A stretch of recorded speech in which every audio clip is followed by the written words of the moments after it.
জীবনের প্রথম হাজবেন্ডের সাথে মাছ কিনতে গিয়েছি, তাও আবার আড়তে। এদিকে আম্মুর বাসায় গিয়েছি বেড়াতে, কিন্তু আমার ভাইদের আবদার রাত 10:30টায় তাদের বিরিয়ানি ক্রেভিংস হচ্ছে। হ্যালো অ্যান্ড আসসালামু আলাইকুম এভরিওয়ান, আশা করি সবাই ভালো আছেন। আজকের সকালটা এত সুন্দর ছিল যে দেখেই পুরো মনটা ভরে গিয়েছে। আমার বাসায় কাঁচা মাছ মাংস সবকিছু শেষ হয়ে গিয়েছিল, তো হাজবেন্ডকে বললাম যে যাও, যে বাজার করে নিয়ে আসো, কিন্তু ও আমাকে বলতেছে যে তুমিও চলো। তো আমরা বেরিয়ে যাই। আমি তো যাওয়ার পরে পুরাই অবাক, মানে এত বড় আড়ত মাছের আমার কখনো দেখা হয়নি। এমনিতে ছোটবেলায় আবুর সাথে গিয়েছি, কিন্তু ওটা আসলে আমার অতটা মনে নাই, বা আমার এত সকালবেলাও যাওয়া হয়নি। এত বিজি, সবাই সবার মতো বিজি। তো এখান থেকে আমরা 5-6 রকমের মাছ কিনে বাসায় চলে আসি। বাসায় আসার পরে যে বড় যে মাছগুলো কিনেছি ওগুলো আমি কাটাকুটি করে ফেলি, কিন্তু আসলে গুঁড়া মাছ যেহেতু আমি কাটতে পারি না, ওগুলো নিয়ে আমার শাশুড়ি আর আমার যে হেল্পিং হ্যান্ড আন্টি উনি বসে গিয়েছে। দেন এসে আমি আমার নাস্তাটা কমপ্লিট করলাম। সারাদিনের অনেক কাজ শেষ করে গিয়েছিলাম আম্মুর বাসায়। কিন্তু দেখেন, আম্মুর বাসায় যাওয়ার পর সেই আম্মুর রান্নাবান্না সব করে ফেলেছে, কিন্তু আমার ভাইদের তখন হচ্ছে ক্রেভিংস উঠে যে তারা বিরিয়ানি খাবে। তো কিছু করার নাই, ভাইদের আবদার মানতেই হবে, নয়তো এরা আমার ঘুম হারাম করে দিবে। তো আমি বলেছি যে ঠিক আছে, আমি রান্না করে দিব, কিন্তু তোদের হেল্প লাগবে আমার। তো ওরাও আমাকে হেল্প করতে নেমে যায়। বিরিয়ানি এখানে বসেও দিয়েছি। কিন্তু এখানে আমার একটা যেটা প্রবলেম হয়েছিল, যে আমি তো নর্মালি বিরিয়ানির মশলা বা কিছু ইউজ করি না, কিন্তু ওরা হচ্ছে যেহেতু রেডি ওরকম কিছু ছিল না, বাদামও করা ছিল না, মানে বাদাম ব্ল্যান্ড করা ছিল না, তো ওই মুহূর্তে তাড়াহুড়ো করে যা দিয়ে আসলে বসানো যায় বেসিক যে মশলাপাতি সেগুলো দিয়ে আমি জাস্ট বসিয়ে দিয়েছি। তো দেখলাম আম্মুর কাছে কি যেন একটা কাবাব মশলা ছিল, ওটাও আমি একটু করে দিয়ে দিয়েছি, কারণ যেহেতু একদমই মানে বিরিয়ানির কোনো প্রিপারেশন ছিল না, কিছু তো একটা দিতে হবে, তাই না? তো ওই ওই মুহূর্তে আসলে কিছু করা পসিবলও ছিল না, তো এই জন্য ওইটাও একটু করে দিয়ে দিয়েছি। তারপর আমি আমার ভাইকে বলছিলাম যে তুই আমাকে এখন আলু ছিলে দিবি, কারণ কাজ কর, আমি সব একা করবো সেটা তো হবে না। উইদাউট এনি প্রিপারেশন এতটুক যে হচ্ছে এত তাড়াতাড়ি করতে পেরেছি, এটাই তো বেশি।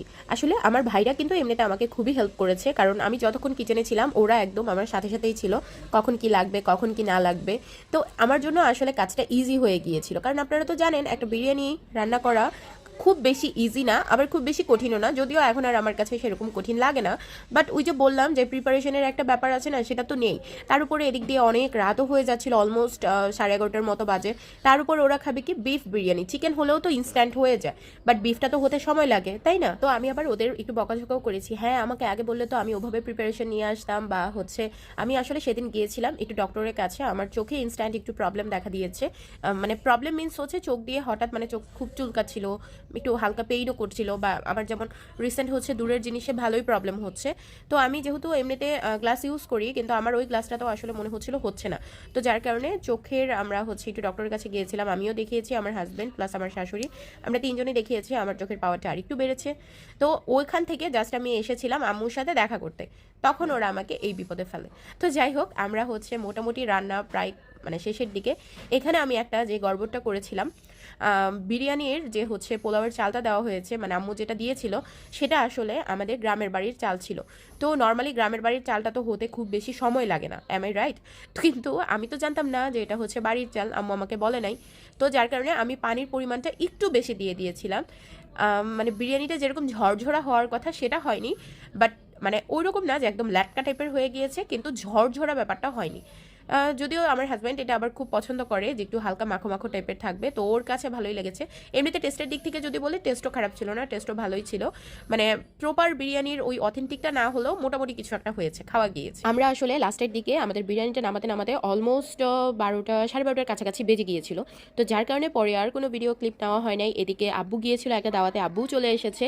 সো সবাই মিলে আসলে তখন কিভাবে যেন আমরা ভুলে গিয়েছিলাম যে বিরিয়ানির ক্লিপটা নিতে। কার কার ভাইরা বোনদের এরকম করে প্যারা দেয় আপনারা কিন্তু অবভিয়াসলি কমেন্টে আমাকে জানাবেন। ব্লগটা কেমন লাগলো আমাকে কিন্তু কমেন্টে জানাতে ভুলবেন না। আজকের মতো এখানেই শেষ করছি। আল্লাহ হাফেজ অ্যান্ড থ্যাঙ্কস ফর ওয়াচিং।